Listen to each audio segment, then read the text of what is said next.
التاريخ مليان قصص وحكايات غريبة. يمكن سمعت عن بعضها لكن أكيد ما سمعتهاش كلها.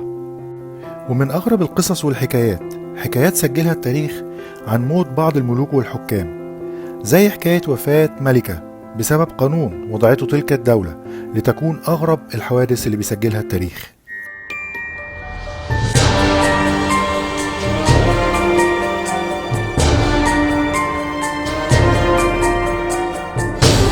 حكاوي التاريخ ما بتخلصش عن أسباب وفاة حكام وملوك الدول، زي وفاة هنري الأول ملك إنجلترا اللي مات بسبب أكل التعابين، ورغم تعزيرات الأطباء له بعدم أكلها إلا أنه أصر أنه يأكلها، ومرض بعدها بمرض غريب وكانت السبب في وفاته.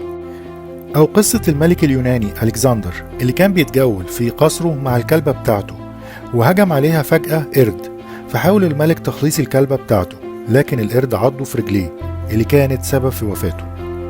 لكن مش دي قصتنا أغرب من كده بكتير، وهي قصة وفاة ملكة دولة سيام واللي هي بتعرف حاليا باسم دولة تايلاند، وهي الملكة سوناندا كوماريتانا اللي كانت زوجة الملك راما الخامس ملك سيام اللي كان مشهور بتعدد زوجاته. وكانت الملكة سوناندا هي الزوجة الأولى له، وكانت حامل وعلى وشك إنها تنجب طفلها الثاني، لكنها ماتت بطريقة غريبة بسبب قانون ملكي غريب منع من إنقاذها من الموت.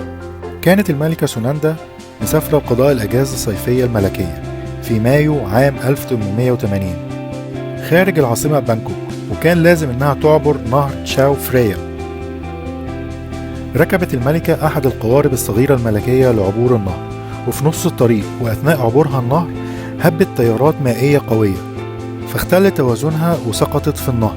حاولت الملكة بعد سقوطها أن تصارع الموج والتيارات القوية عشان تنقذ حياتها، وفضل أفراد الحراسة كل واحد في مكانه على القارب، وما حاولش أي حد منهم المساعدة أو إنقاذها. وده مش خوف من الغرق، لكن ده بسبب قانون قديم في البلاد بيمنع عامة الشعب من لمس أفراد العائلة الملكية لأي سبب، وكان بيتم إعدام كل من يخالف هذا القانون. وماتت الملكة سوناندا بسبب القانون ده وكان عمرها 19 سنة وهي حامل في طفلها الثاني. وقام بعدها الملك راما بإصدار أوامره باعتقال كل من كان موجود أثناء الغرق واتهمهم بالتخاذل عن إنقاذ ملكتهم. الأغرب من كل ده إن بعد الحادثة دي لم يتم إلغاء هذا القانون. في الآخر دايما بفكرك تكتب لنا في التعليقات عن ملاحظاتكم، وتشترك في القناة وتفعل الجرس وتعمل شير ولايك للفيديو لو عجبك.